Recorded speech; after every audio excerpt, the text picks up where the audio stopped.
En este módulo de la semana 4 vamos a hablar cómo funciona la evaluación y medición de la ciberadicción a partir de los siguientes temas.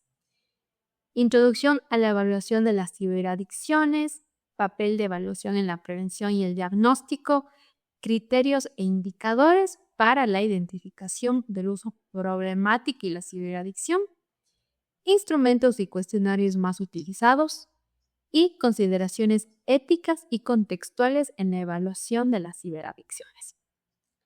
Por ello, el objetivo va a ser comprender el papel de la evaluación y la identificación, prevención y orientación diagnóstica de las ciberadicciones, analizando sus fundamentos conceptuales, criterios, indicadores, instrumentos y consideraciones éticas con el fin de diferenciar un uso funcional de un uso problemático. El primer tema va a ser Introducción a la evaluación de las ciberadicciones. ¿Por qué hablar de evaluación? Empecemos por lo esencial. ¿Qué entendemos por evaluación de las ciberadicciones? Evaluar las ciberadicciones no significa etiquetar rápidamente a una persona, ni asumir que todo uso intensivo de la tecnología es patológico. Más bien, se trata de un proceso sistemático que busca comprender cuándo, cómo y el por qué el uso de Internet comienza a generar malestar y deterioro en la vida cotidiana.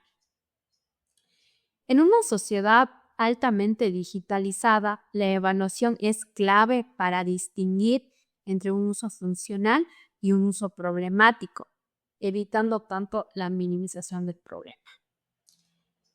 ¿Qué entendemos por ciberadicción? La ciberadicción se describe como un patrón de uso excesivo, compulsivo y difícil de controlar, que va más allá del simple hábito o la preferencia personal. No se trata solo de usar mucho el teléfono o pasar muchas horas conectado, sino de llegar a un punto en el que ese uso ya genera un malestar psicológico, interfiere con actividades importantes, produce consecuencias negativas persistentes. Un aspecto clave es que la persona suele mantener la conducta a pesar de conocer sus efectos negativos, lo que la diferencia de un uso intensivo pero adaptativo. Hablaremos un poco sobre la situación actual en los manuales diagnósticos.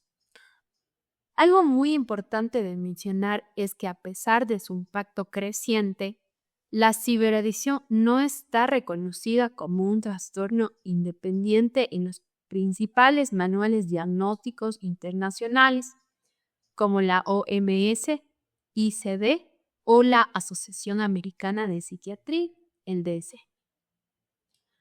La única excepción parcial es el trastorno de juego por Internet, el cual está incluido en el DSM-5, pero clasificado como una condición que requiere más investigación. Esta falta de reconocimiento formal no significa que el problema no exista, sino que todavía hay un debate científico sobre cómo definirlo, medirlo y diferenciarlo de otros trastornos. Y es precisamente aquí donde surgen los principales desafíos de la evaluación.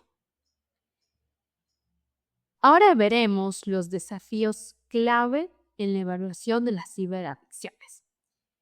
El primer desafío es la falta de consenso conceptual. No existe una definición única de ciberadicción.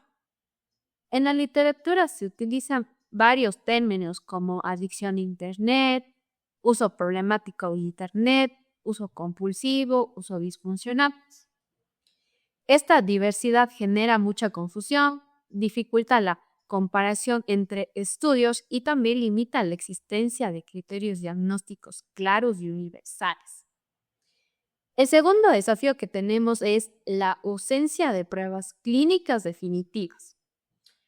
A diferencia de otros trastornos, no existe una prueba oficial y universalmente válida que permita diagnosticar una ciberadicción de forma clínica.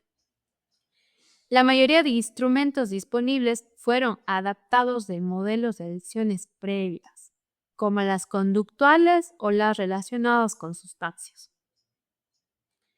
El tercer desafío que tenemos es el método de evaluación. La mayoría de herramientas se basan en autoinformes, es decir, los cuestionarios que la persona responde sobre su propio comportamiento, el que va dentro de la historia clínica. Esto permite obtener información valiosa, pero también tiene limitaciones como la percepción subjetiva o la minimización del problema. Pero ahora entremos al enfoque correcto, el deterioro funcional. Un punto clave en la evaluación es entender que el problema no es la cantidad de tiempo, sino el impacto del uso en la vida de la persona. La evaluación debe centrarse en identificar señales como la pérdida de control sobre el uso, las consecuencias negativas persistentes, la interferencia con actividades académicas, laborales, sociales y el malestar emocional, cognitivo o conductual.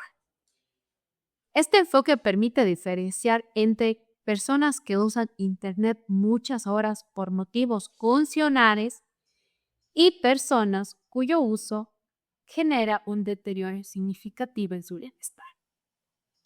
Por eso, la evaluación se centra en cómo afecta el uso, no solo en cuánto se usa. Adicción a Internet o adicciones en Internet. Otro aspecto importante es que muchos expertos proponen hablar de adicciones en Internet, más que adicción a Internet. Esto significa que el objeto de la adicción no sería la red en sí, sino actividades específicas como videojuegos en línea, redes sociales, apuestas, compras digitales. Esta distinción es clave para la evaluación, ya que permite un análisis más preciso del comportamiento y evita generalizaciones excesivas. Ahora, ¿para qué sirve realmente la evaluación? El objetivo principal de la evaluación no es diagnosticar de manera automática para nada, sino comprender el impacto real del uso digital en la vida de la persona. Por eso la evaluación permite diferenciar uso intenso pero saludable de un uso problemático. También detectar señales tempranas de riesgo, orientar estrategias de prevención e intervención y también evitar que un hábito cotidiano se transforme en una fuente de malestar crónico. En definitiva, evaluar es entender antes de intervenir y hacerlo de manera cuidadosa, contextualizada y basada en evidencia.